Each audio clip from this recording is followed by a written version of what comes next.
Mergem la Vilnius, unde Jens Stoltenberg susține chiar acum declarații, să le ascultăm împreună. And then to remove the requirement for membership action plan. This will turn the membership process for Ukraine from a two-step process into a one-step process. So all of this will send a positive and strong message.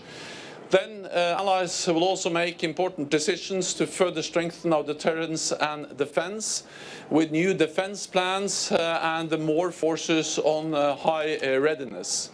We will also agree that I also expect that allies will agree a more ambitious defense investment pledge where 2% of GDP for defense will be a minimum.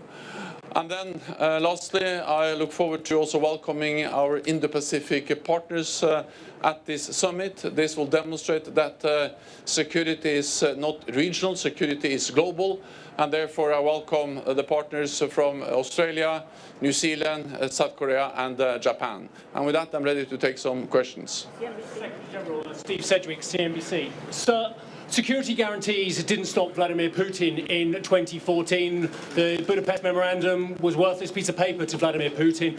What is concrete about the future security guarantees for Ukraine that will make a difference? And the second point, if I may, on the same issue, Ukraine has fears that perhaps security guarantees will change over time with different leaderships, perhaps a different presidency in the US. What kind of guarantees are there that security guarantees will outlast any changes of presidency in the United States? Thank you, sir.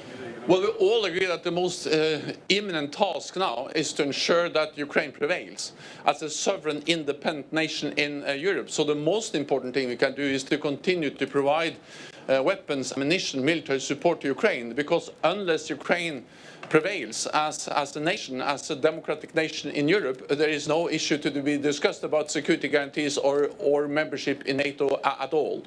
Then on the membership issue, we will send a clear message, a positive message on the path forward. The text in the communique will be made public within hours later on today when all allies agree on the text. But I expect that allies will agree a message which is clear on the need to move Ukraine closer to NATO, with making sure that their forces are interoperable with the NATO-Ukraine Council, and also removing the requirement for a membership action plan. This is all about moving Ukraine closer to NATO membership, which will be extremely important for Ukraine, and also demonstrates the unity and the strength of the message that NATO allies are sending to Ukraine. Nuclear accidents and nuclear security in the region is worsening. So we have the Russian forces occupying Zaporizhzhia nuclear power plant. We have the announcement of Vladimir Putin to put Russian nuclear warheads in Belarus. What will be the reaction of NATO if some nuclear accident happens in Zaporizhzhia, or these nuclear warheads will be raised in Belarus? What will be the response of NATO countries? So, first of all, the nuclear rhetoric of Russia is dangerous and reckless. And Russia must know that a nuclear war can never be won and must never be fought. NATO allies are, of course, monitoring closely what Russia is doing. We condemn the announcement that Russia will deploy tactical nuclear weapons to Belarus. We are monitoring closely what they are doing. So far, we haven't seen any changes in the Russian nuclear deployments posture that requires any changes from our side, but we remain vigilant, and we will ensure that we, of course, are ready to protect and defend every NATO ally against any potential threat.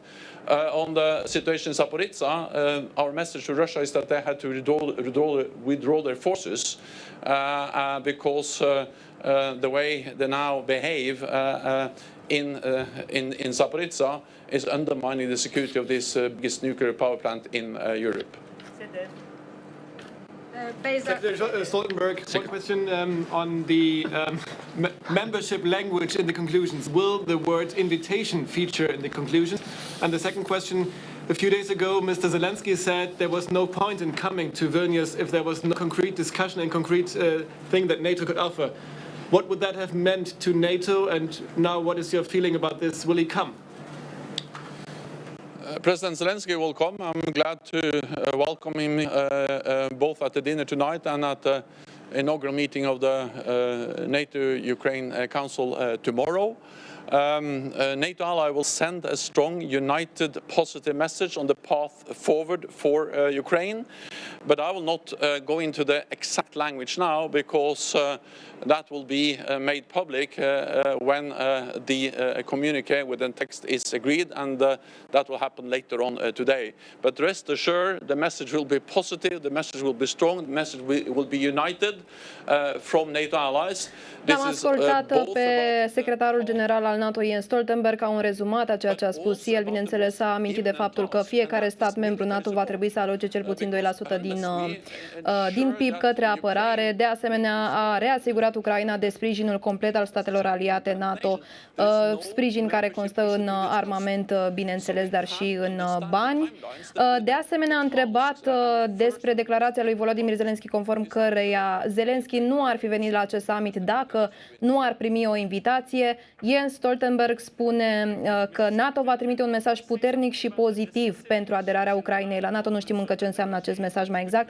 Urmărim, bineînțeles, tot ce se întâmplă la Vilnius și vei avea informații la minut pe tot parcursul zilei la Aleph News. Revin la Florin Jipa și vorbeam mai devreme cu tine, Florin, despre care ar fi rațiunile pentru care Pentagonul a trebuit să livreze Ucrainei arme cu dispersie și te ascult în continuare. Da, ar fi trei rațiuni foarte simple. În primul rând, Pentagonul, oficial al Pentagonului a recunoscut că este foarte greu să asigure muniție Ucrainei în continuare, muniție clasică, deoarece se trag între 7 și 10.000 de proiectile pe zi, de exemplu, la o buzele de 155 de milimetri.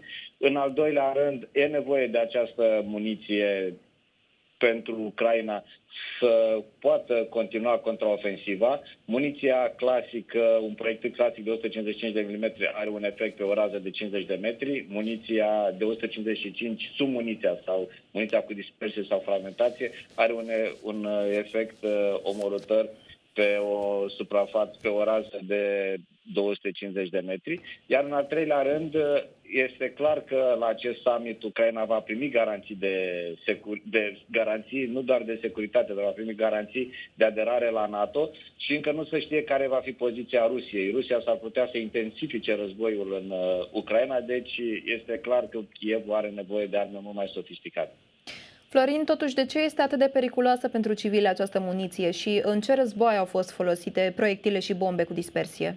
Da, muniția cu dispersie a început să fie folosită încă din al doilea război mondial, pe urmă în Vietnam, în războaiele din Sahara, Liban, de exemplu în Afganistan a folosit și Rusia muniție cu dispersie, a folosit și Statele Unite, Iugoslavia a folosit muniție cu dispersie împotriva războaiele cu Croația, cu Bosnia, în Kosovo, Rusia a folosit din nou muniție cu dispersie în Cecenia, în 94-96, dar și în Siria. Spuneam mai devreme că Ucraina și Rusia au folosit muniție cu dispersie încă de la începutul războiului. Muniția americană este ceva mai calitativă decât cea sovietică.